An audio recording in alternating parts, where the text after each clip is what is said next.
Resuming debate, the honourable member for Portage Lisgar, and I would warn him that the phone is a bit too near the honourable member's phone is a bit too near the microphone. So just to thank you. Thank you, Madam Speaker. It is a privilege to rise today, and I thought I'd start with a bit of a recap as to how we got to this place. I am a proud member of the Environment Committee, one of the few on our side that brings a heavy dose of common sense and rationality to a committee generally full of activists that care more about reducing emissions at all costs, regardless of economic growth. Now, we have for months been pushing to have this government release the economic and emissions reductions modeling to the committee, to Canadians.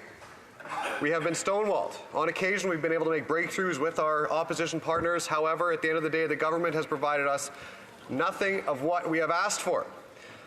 And in fact, as it relates to today's motion, I happened to have a meeting with the PBO's office just hours after he had appeared at the Finance Committee to discuss the change in the data that he was using for his economic modeling. And the government was freaking out about a so-called mistake, but the reality was that their data aligned completely with the government's. In fact, it was a secret hidden report that had been handed over to the PBO, but he was gagged. He was not allowed to hand over that Excel document that showed on a province-by-province, sector-by-sector basis what the financial implications to the Canadian economy were. So we move forward to today, where we are bringing forward this important motion, and the government decides that today is the day. I don't think without today's motion that they were going to release this data set that we have long been asking for. This data set that's raw data, that isn't convoluted and watered down and confused by liberal talking points. It shows, just as we have been saying, that the carbon tax is severely inhibiting our economic growth and is making Canadians poorer.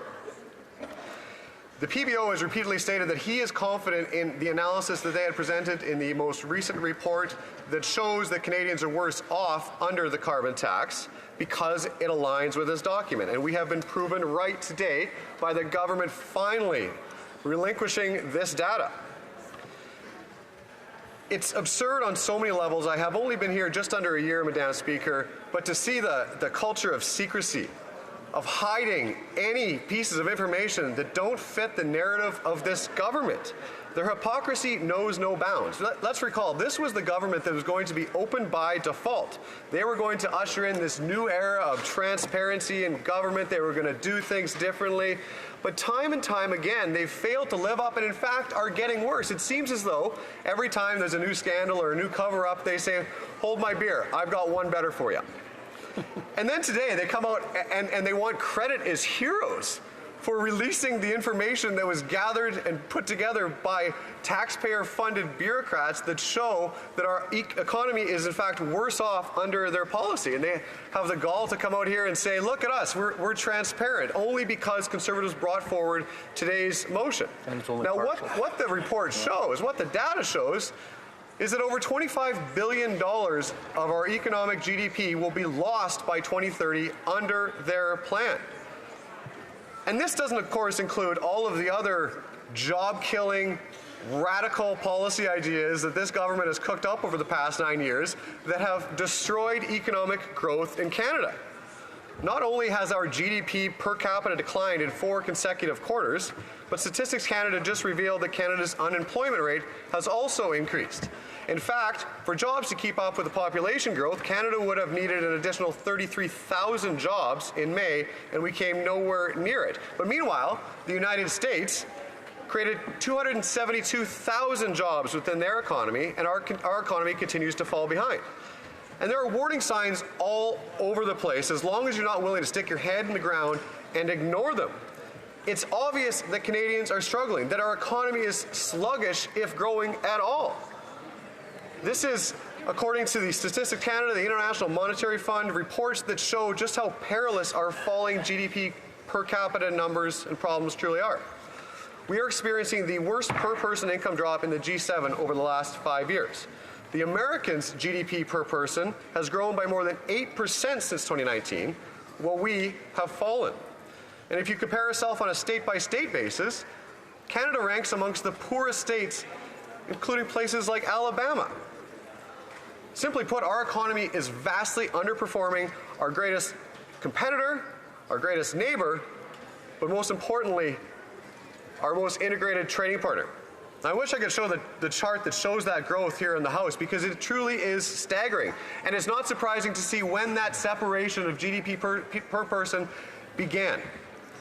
If our economy had simply grown at the average rate, Canadians would be $4,200 richer than this costly coalition has left them. And I think all of my colleagues, I can speak for myself certainly, when I talk to my friends, they know this. They recognize that they, despite having good jobs, are struggling. They're certainly not saving. They are simply falling behind. It's one of the steepest falls in standard of living in the history of our country. We are in a cost of living crisis. We can look at the cost of groceries. I assume all of us go to the grocery store. We see the same thing.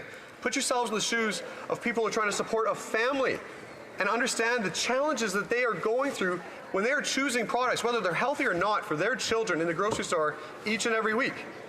This Liberal NDP government's record deficits have driven interest rates sky high.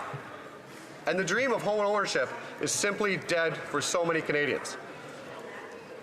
Canadians are struggling to stay afloat. And what does this Prime Minister and his coalition partners do? They say 23% carbon tax hike. That's the anvil we're going to throw you. Sink or swim, good luck. Then, of course, there's the increase in the price of gas, of groceries, of home heating, and everything else. It all adds up, Madam Speaker. Millions of people in this country are using food banks each and every month. It is hardly the country that many of us recognize, and certainly not the one I grew up in. So in what crazy world does it make sense to raise taxes yet again on our job creators, on our students, on our families, on our seniors? There is a growing, and rightfully so, groundswell of support to scrap the carbon tax once and for all. From provincial Liberals, provincial NDPers, provincial Conservatives, and of course the federal Conservatives, we all recognize, as Canadians do, that a 23% carbon tax hike at a time of economic stagnation and for many devastation simply makes no sense. It lacks common sense. And let's not forget that as it relates to the carbon tax, there are over 130 First Nations in Ontario taking this Prime Minister and his government to court over that carbon tax. Now, it's obvious that in this chamber, we are the only party that will axe the tax, and boy, after the next carbon tax election, I can't wait for us to fulfill that promise. But every day, in the meantime, I am hearing from constituents, and I think all of my colleagues undoubtedly are.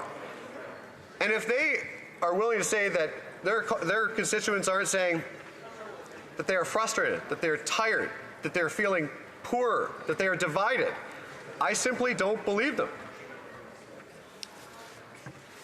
This government needs to focus on job growth, on job creation and growth, putting criminals behind bars, reducing wasteful government spending that is driving up the debt in this nation and keeping our interest rates higher longer. The reality is, Madam Speaker, it's never been clearer, at least to me and I think to most Canadians, that we are in desperate need of a new government. We have had the worst growth in the G7, the worst in Canada's history since the Great Depression. Housing costs have doubled, rising faster than any other G7 nation. 76% of youth believe they will never own a home. And millions of people are going to food banks. This government has been sabotaging our economy by taxing farmers during a food crisis, by taxing home builders during a housing crisis, by taxing doctors away from our country during a healthcare crisis, and taxing small business, the backbone of our economy and our job creators, during an economic growth crisis. In fact, it was recently reported that over 120,000 people left this country. They emigrated to the United States because they saw a better opportunity, a government that respected individual freedom and their ability to drive prosperity for themselves, their family, and their communities. And I hate to say it, but right now it seems tough to be a proud Canadian. But I am not giving up, Madam Speaker. I am a proud Canadian. It was not like this 9 years ago. It will not be like this after the carbon tax election, because it's time to bring home the Canada that we remember, the Canada that we recognize, the Canada we want, and the Canada we deserve. Thank you, Madam Speaker. Questions and comments. The honourable member for Lac Saint Louis. Speaker, I think it's very important to clarify something for the people at home. When we talk about requesting data from the government, we're not talking about hypersensitive data or national state secrets. We're talking about bits and bytes, Madam Speaker. We're talking about computer code, basically, not even an Excel spreadsheet, as the member from Kingston and the Islands has said. But the second point I'd like to make, or my question for the member is, the headline in the Globe just about an hour ago is, household wealth jumps to record on stock rally. Now, we have record household wealth, and we have a price on carbon, and we know the Conservatives love correlations. What does the member have to say about that correlation? The Honourable Member for Portage Lisgard. Thank you, Madam Speaker. Just first, in reference to my colleagues, the chair of our committee's comments regarding data, the file that was given to the PBO was an Excel document. And at that committee, we have been frustrated time and time again by a level of secrecy that is unheard of, a desire to hide every piece of evidence that doesn't fit with their priorities. But you're right. My colleague is right, Madam Speaker, through you. There have been people that have gotten a heck of a lot richer in this country. It's their friends, the liberal insiders, while the people across this country that are working hard, playing by the rules, are the ones that are suffering each and every day, and that's who we're going to fight for on this side of the aisle. Questions et commentaires, questions and comments. The Honourable Member for Vancouver East, a brief question. Thank you very much, Madam Speaker. The Conservatives, of course, they say that they are against the carbon tax. Now, last week, the NDP actually called on the big oil CEOs to committee to answer to Canadians about their corporate greed. And those CEOs told the committee that they support carbon pricing. And so the Conservatives spend so much time defending oil and gas industry. So why are they fighting against a policy that even the CEO say is good for Canada? Member for Portage Lisgar, very brief answer. I am happy to fight against crazy, radical policy ideas that will diminish our economic growth in this country. The fact that they view wealth creation as a bad thing, that jobs are a bad thing, I will stand up against that proudly every day in this chamber, Madam Speaker.